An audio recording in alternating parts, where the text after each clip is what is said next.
बच्चों, आपका GMD study में स्वागत है। बच्चों, कुछ कारणों की वजह से हमारी क्लासें नहीं हो पाई थी।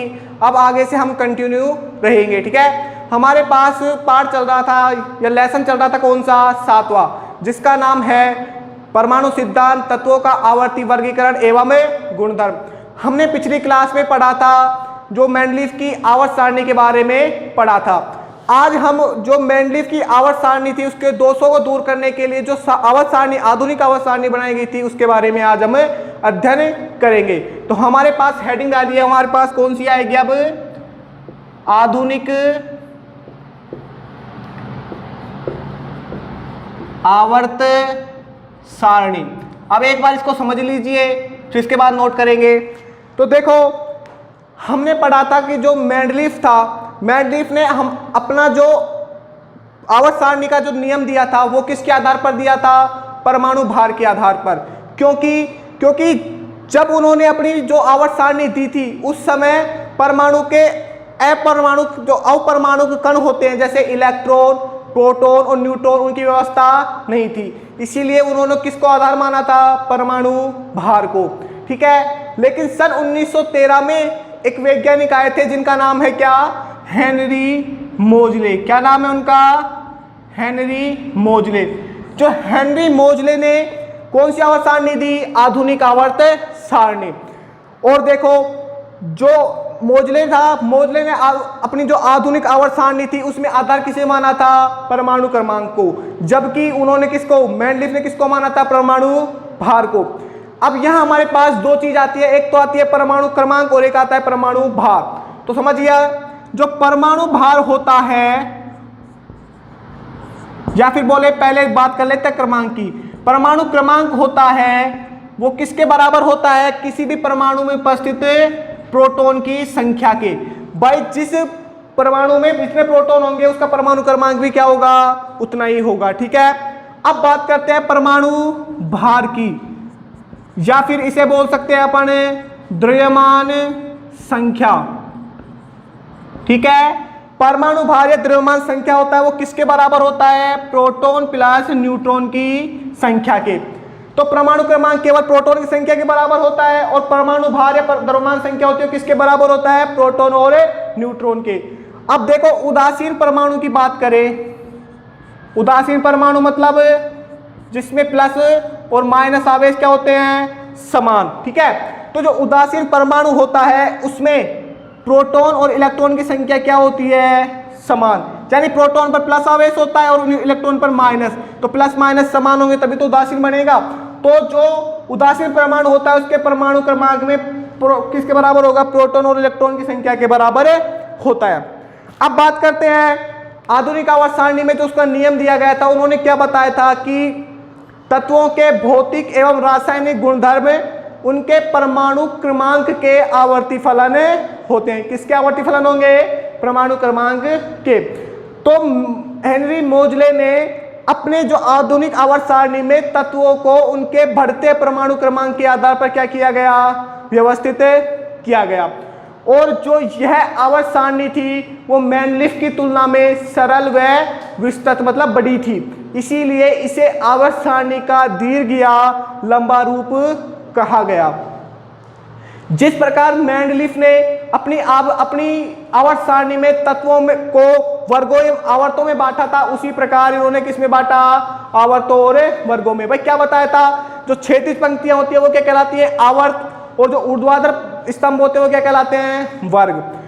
आवर्तों की संख्या उन्होंने कितनी बताई थी? 1 से 7 मोजले ने, जबकि वर्गों की संख्या इन्होंने किसमें बताई? 18 बताई थी। और जो आवर्त होता है वो किसको निरूपित करता है?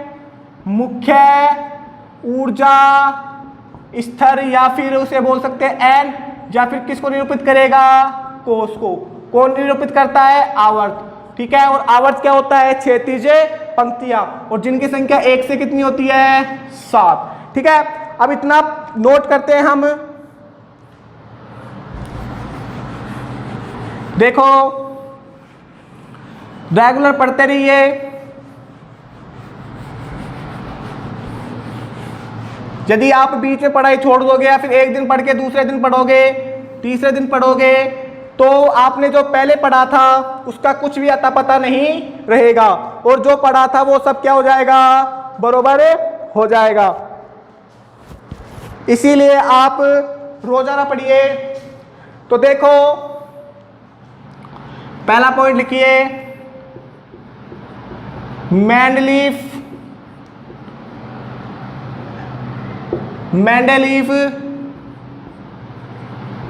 की आवर्त सारणी के समय परमाणु के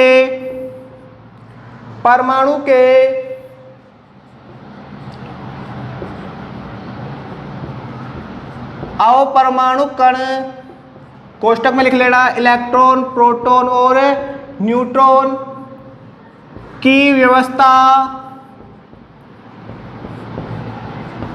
नहीं थी।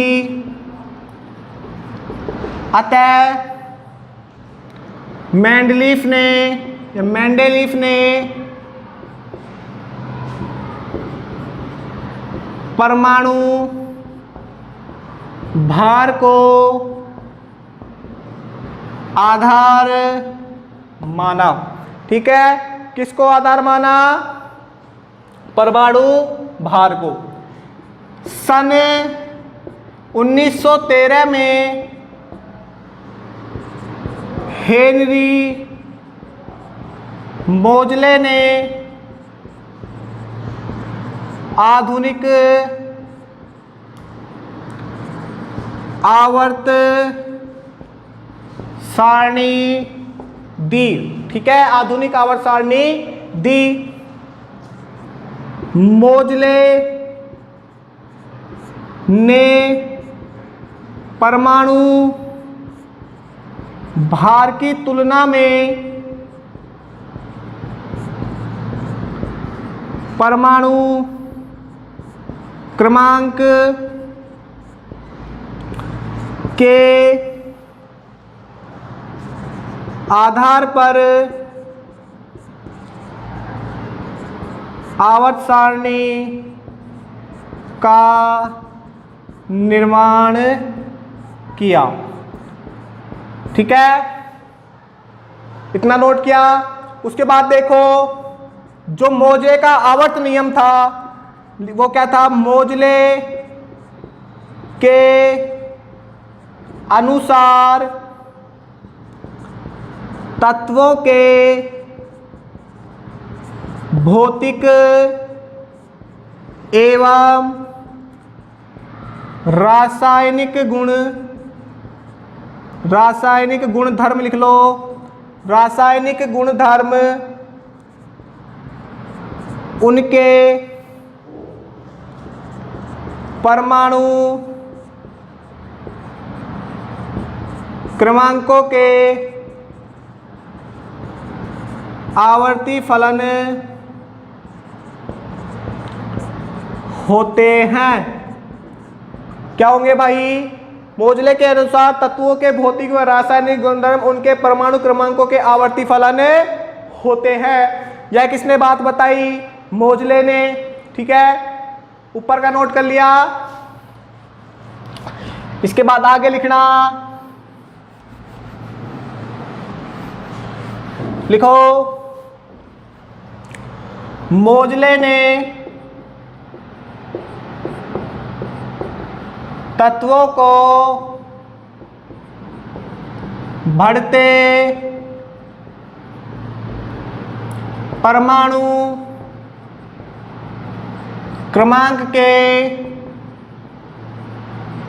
आधार पर व्यवस्थित किया। किसके आधार पर व्यवस्थित किया भाई, बढ़ते परमाणु क्रमांक के आधार पर।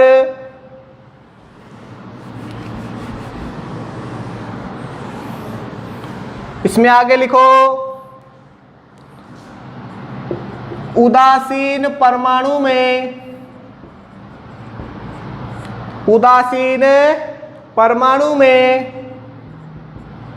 परमाणु क्रमांक अर्थात प्रोटॉन की संख्या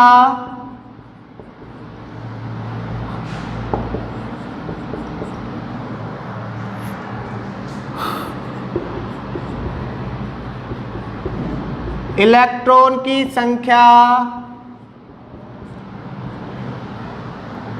परमाणु क्रमांक अर्थात प्रोटॉन की संख्या इलेक्ट्रॉन की संख्या के बराबर होती है। किसके बराबर होती है? प्रोटॉन की संख्या इलेक्ट्रॉन की संख्या के बराबर होती है। यह आवर्त सारणी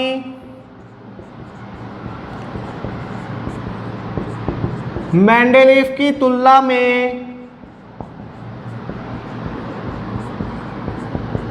सरल व विस्तृत थी, इसीलिए इसे आवर्त सारणी का दीर्घ या लंबा रूप कहते हैं। क्या कहेंगे भाई इसे? आवर्त सारणी का दीर्घ या लंबा रूप कहते हैं। ठीक है, इसमें आगे लिखो, इस सारणी में क्षैतिज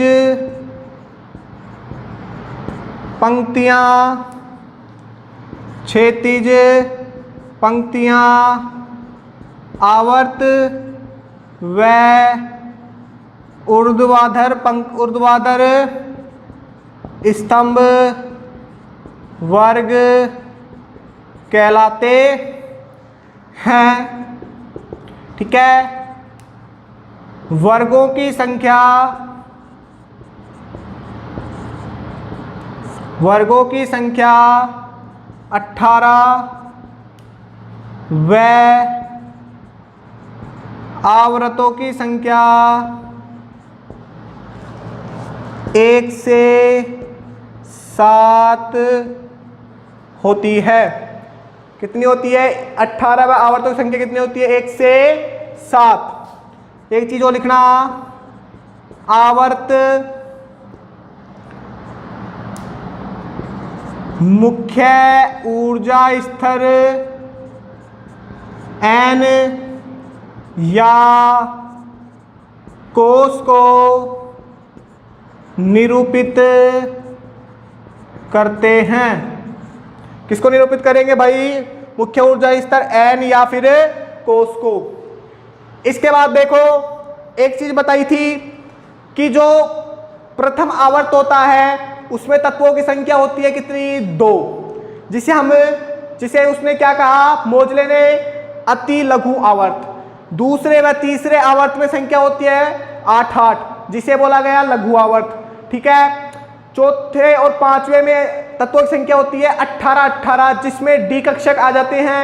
ठीक है, उन्हें कहा गया क्या? दीर्घ आवर्त। इसके बाद जो छठा और सातवां आवर्त था उसमें एफ कक्षक आ जाते हैं और तत्वों की संख्या हो जाती है 32, उसे नाम दिया गया क्या? अति दीर्घ आवर्त। ठीक है, वो चीज वो लिख लेते हैं।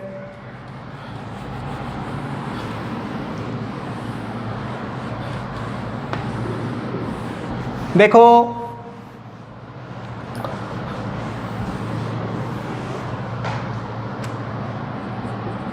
ऐसे लिख लो,